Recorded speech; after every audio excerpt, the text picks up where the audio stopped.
जुल्करनैन हमारे साथ मौजूद है, उनसे बात करेंगे। जुल्करनैन, ये फैसला कलअदम करार दे दिया गया है, बताइएगा क्या कुछ होता रहा है समाअत के दौरान?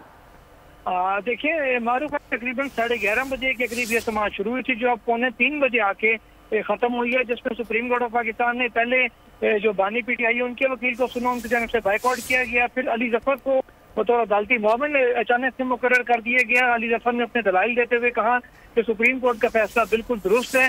जो मुनहरिफ फरकान है उनके वोट जो एक ऐवान है वो पॉल्यूटेड हो सकता है, इसलिए लिहाजा जो वोट है उनका शुमार ना किया जाए। अली जफर की ये इस्तदा थी बतौर अदालती मोमिन। हम उसके बाद फारूक नाइक सामने आए, उन्होंने कहा कि इंडिया में भी नाअहली जरूर होती है मुनहरिफ फरकान की, लेकिन उनका वोट शुमार होता है। उन्होंने दीगर मगरबी ममालिक जैसे अमरीका, बरतानिया और कनाडा शामिल हैं, उनके हवाले देते हुए कहा कि उन ममालिक में फ्लोर क्रॉसिंग को बाकायदा एक शख्सी आज़ादी करार दे की इजाज़त दी गई है। तो सुप्रीम कोर्ट ने अब तमाम दलाइल सुनने के बाद फैसला महफूज मुमकिन होता है किया जाता है, उसके बाद अनाउंस किया जाता है। लेकिन जो ही दलाइल खत्म हुए, अदालत ने फौरी तौर पर आपस में जजेस से मशवरा किया और मुतफिक तौर पर जो आर्टिकल 63A की तशरीह का फैसला और सदारती राय थी उसको अदालत ने कलअदम करार दे दिया है। और अदालत ने करार दिया है कि जो सुप्रीम कोर्ट बार की दरखास्त है नजरसानी की, उसको मंजूर किया जाता है, जिसके नतीजे में अब जो मुनहरिफ फरकान होंगे, चाहे वो किसी भी जमात से हों, वो आईनी तरमीम पे या फिर वो बजट समेत किसी भी मामले पे अपनी मर्जी से वोट कर सकते हैं और उनका वोट हर सूरत शुमार होगा।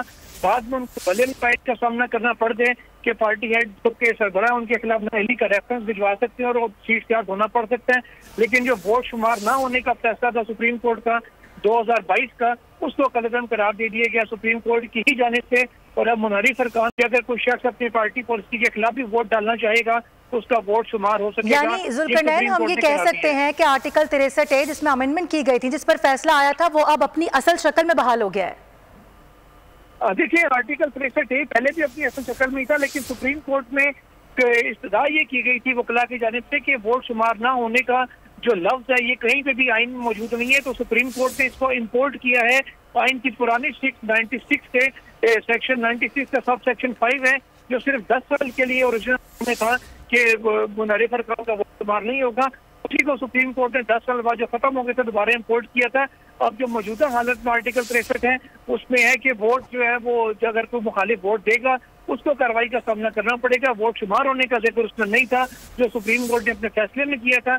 अब सुप्रीम कोर्ट का फैसला क्योंकि खत्म हो गया तो अरकान को इजाजत मिल गई है कि वो हर मौके के ऊपर अपनी मर्जी से, अपनी मंशा से वोट डाल सकते हैं। वो पार्टी की जो हिदायत है उसके पाबंद नहीं रहे। तमाम जो अरकान कौमी असम्बली हैं और तमाम अरकान सेनेट हैं, चाहे वो सूबाई असम्बली के अरकान हो, उनके ऊपर से वोट शुमार न होने की पाबंदी सुप्रीम कोर्ट ऑफ पाकिस्तान ने हटा दी है। जी मारो। ठीक है, जुल्करनैन हमारे साथ मौजूद थे, हमारे साथ ही मौजूद रहेगा। अपने नाजरीन को बता दें कि सुप्रीम कोर्ट ने आर्टिकल 63A केस का फैसला कलअदम करार दे दिया है। और सुप्रीम कोर्ट बार के हवाले से खबर आ रही है कि जो सुप्रीम कोर्ट ने नजरसानी दरख्वास्त डाली थी उसको मंजूर कर लिया है। इसी